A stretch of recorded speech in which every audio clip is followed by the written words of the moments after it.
In this video we will look at types of network and also the hardware used to form networks. So what is a computer network? Well, a computer network can be defined as two or more computers that are connected together to share information and resources. And they can be connected together with physical wires or with wireless technology or a combination of both. You find networks all over the place nowadays. Your school will almost certainly have a school network. If you're to work in an office, almost certainly those computers will all be connected together on a local network, and you'll probably have a home network in your own home. You might have a router and a home hub, and you can have your laptop connected to that along with your mobile phone, and those devices would be able to communicate with each other as well. So what is a LAN? Well, a LAN is a local area network, and it's a connection of computers and devices that are known as nodes when they're on a network. And what makes it a local area network is that it is confined to one site. So it's therefore relatively small, and the infrastructure, for example, all the devices that are used to connect those computers together, will almost certainly be the property of the organization or the home or whoever owns that site. Now, there are lots of advantages to having a local area network. It enables digital communication between people, sharing of digital information, sharing of peripheral devices like printers and scanners. So you can have a computer room with 20, 30 computers and just one printer. You don't have to have a printer for every computer, just have the one printer for the room, and all those computers can share that device. It enables computers to be updated with the latest software from a central point. It enables distributed processing, so the ability for a single program to be run at various computers simultaneously. It enables an organization to keep their data private from the outside world as well. So, for example, they can have complete control of security and access to programs and access to data, and the availability of devices and services. So disadvantages for a local area network. They require a bit of expertise to set up, and that can cost a lot of money. Yeah, there's also quite a few security issues as well from unauthorized access to data. Now, measures to secure a network might be to include passwords, strong passwords with a range of character types, not allowing users to install their own software, and with wireless access, making sure that encryption is used, and obviously changing passwords frequently. And there are issues surrounding the continuity of service as well. Measures to make sure that networks always stay online. You might have a disaster recovery plan. So in the event of a network going down, we always know that there's someone on standby to make sure that the network can get back up and running. You might have a failover system as well, so transferring over to another system if a problem occurred. And redundancy of equipment. Use an alternative equipment if required. And obviously a regular backup regime, making sure that one person is responsible for ensuring that data is backed up, and ensuring that data is always available even if live data source experience issues. Okay, so what's needed to make a local area network? Well, obviously you need your nodes, and at the back of the node you would need a network interface card. You'd probably need some sort of hub or switch, and if you wanted to connect that local area network to the internet, then you might need a router, and you'd need some data transfer media as well. So let's have a look at each of these. So at least two computers, nodes, and each having their own network interface card. Now that might be a wired interface card or a wireless one. Either way, the role of the network interface card is to convert data signals from the nodes into data signals that can be transferred across a network. You need data transfer media, so that could be wires, or it could be wireless technology, but some way of getting the data from one place to another. Now, you'd probably need a hub or a switch.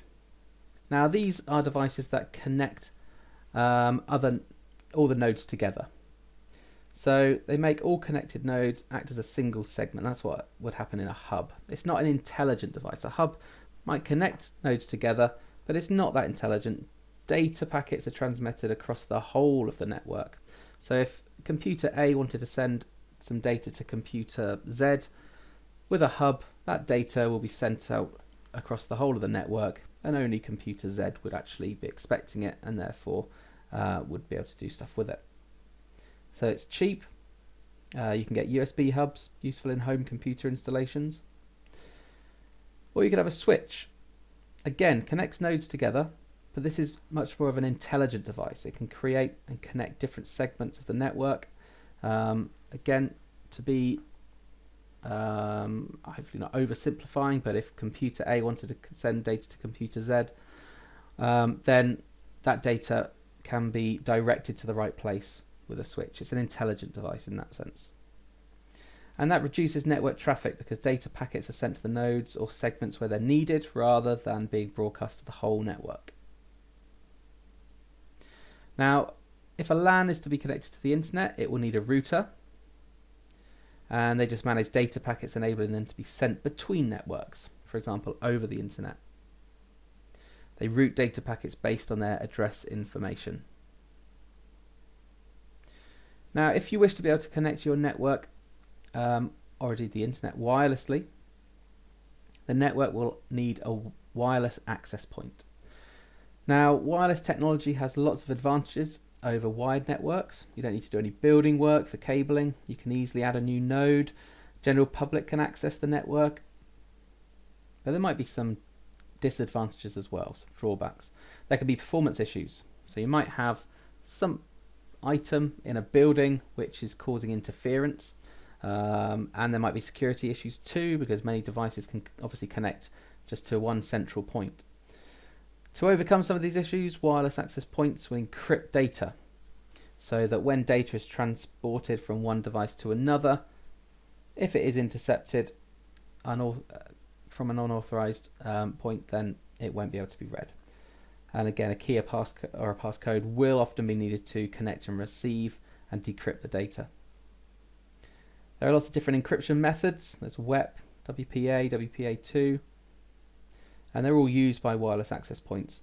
And the more secure ones are WPA and WPA2. And a wireless access point can also limit access to only certain devices based on their MAC address, so that can be quite good for security reasons. Now, if you have a router at home, it will almost certainly be integrated with a wireless access point. It can therefore connect your mobile devices on your home network, and the router can give you access to the internet as well. Okay, so two types of network that you can get with in a LAN. You've got peer-to-peer and you've got a client-server network. So with a peer-to-peer network, all of the nodes have the same status. There's not one node that sort of controls the others. Data transfer might be quite slow because of data collisions. So we're not really direct, it's not one thing overseeing the traffic being directed. And you might have shared processor power. It's only really suitable for small and low traffic networks. And it's very popular for home networks. Then you've got a client-server network. So this is where one computer is designated as a server, and often it is high spec, and this server will serve its clients. So it offers services such as software and data to the client PCs. So the clients will request a service and the server will serve them, but only if they have the right access rights. It manages the traffic on the network, so it can make a network run much more smoothly. It records what people do or what clients do, the work that a client might carry out on a network. So there's always an audit trail. And it gives security as well. Clients have to sign in, and so their identification is known, enabling certain rights to be given to certain people. So with a server client or a client-server network, the server can ensure that some clients can do certain things while others cannot. So that's good for security. And large networks may have many servers to handle the increased network demand. Okay, so there's different ways that a local area network can be set up. You can set it up using a bus topology, ring topology, a mesh topology, or a star topology. So, the topology is the way in which a network is actually laid out, and the topology of a network affects its cost, the performance, and the ease of setup. And let's have a look at how. So with a bus topology, which is the most straightforward way to set up a network, you just have one cable which all the nodes are connected to. So it's really cheap, not very much cabling at all. But there are quite a lot of downsides to this. Because data travels both ways along a cable, the single cable, data collides, which slows the network. And if the cable has a fault, the whole network might suffer. It's only really useful over small areas. Now you've also got a ring topology. Again, there's only one cable which connects all of the devices, all the nodes, but this time data travels in just one direction. So this means no real data collisions, but again, because it is one sort of big cable, if you like, if it breaks, then the whole network might go down. So it's not as reliable. So you've got the mesh topology. So this is a fully connected network. Every node is connected to all others. And this means that if a cable breaks, or if there's heavy traffic in one area, there are other routes for the data to take.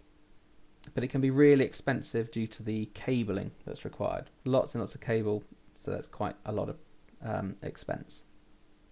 And then you've got the star topology. So all cables are connected, in this case, to a hub or a switch. Therefore, data doesn't share one cable. This results in fewer data collisions. Therefore, you get quite a fast network, but it is the most expensive topology as it requires the most cable. But obviously, if one device, one connection breaks, then it's only that client or that's out. All the other clients should be able to work fine because there are other routes to take. So if a LAN is a local area network, a connected set of computers and other devices stored on one site, relatively small, hardware owned by the organization, then what is a WAN? Well, a WAN is a wide area network. So here we've got a LAN. If we were to connect that LAN to other LANs, we would form a wide area network. And it covers a large geographical area, it might be worldwide.